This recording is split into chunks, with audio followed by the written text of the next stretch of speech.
নমস্কার বন্ধুরা, আজকে হচ্ছে বুধবার। সকাল থেকে কি ভীষণ গরম, আর তেমনি রোদ উঠেছে, আর গাছের পাতাগুলো একদম চুপ করে আছে, এতটুকু হাওয়া নেই।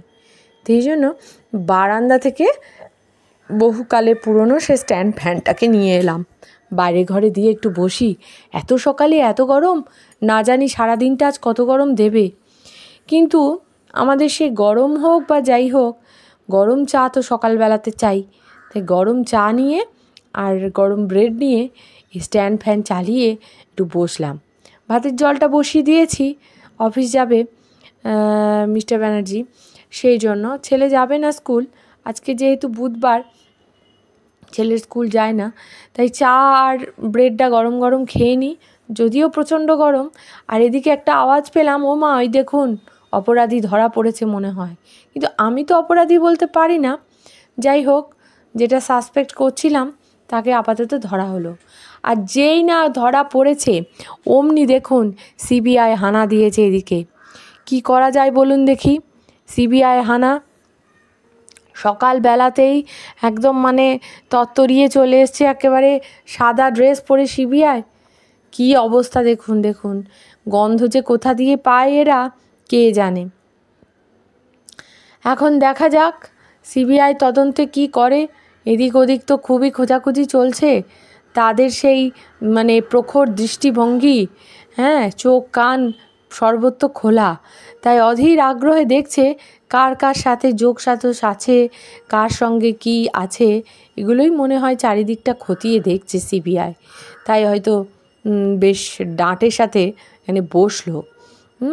এখন দেখা যাক সিবিআই তদন্তে কি ধরা পড়ে, কি ওঠে, কিভাবে কি তদন্ত এগোয়। এটা এখন দেখি।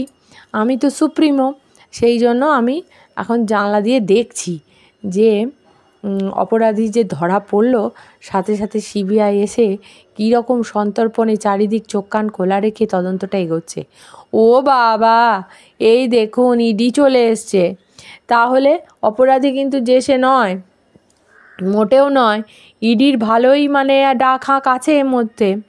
দেখুন কি করা যায়, আমার তো কিছুই করার নেই।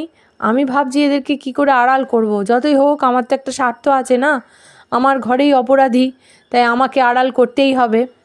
আমি তো সুপ্রিমো, তাই আড়াল করার জন্য ভাবলাম ছেলেকে একটু অমলেট করে দিই টিফিনে। তাই অমলেটটা দিয়ে যদি এদেরকেও একটু ভাগানো যায়, বুঝলেন? কারণ আমি তো সুপ্রিমো, আমাকে এদেরকে ভাগাতেই হবে।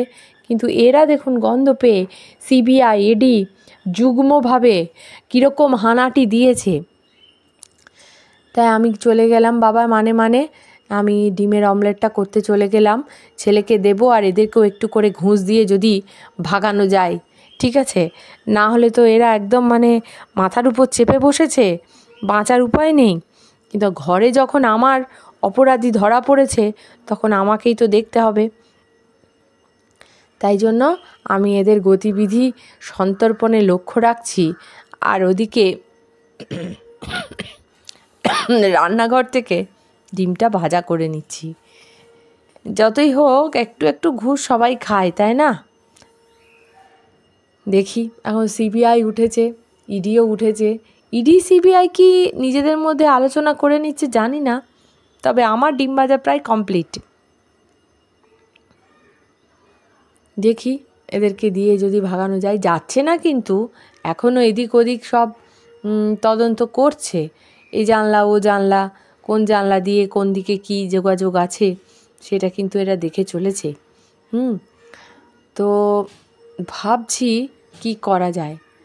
ওদিকে ইডি চলে গেল আর আমিও ডিম ভাজাটা দিয়ে ওদেরকে একটু দূরে পাঠালাম, ছেলেকেও দিতে গেলাম।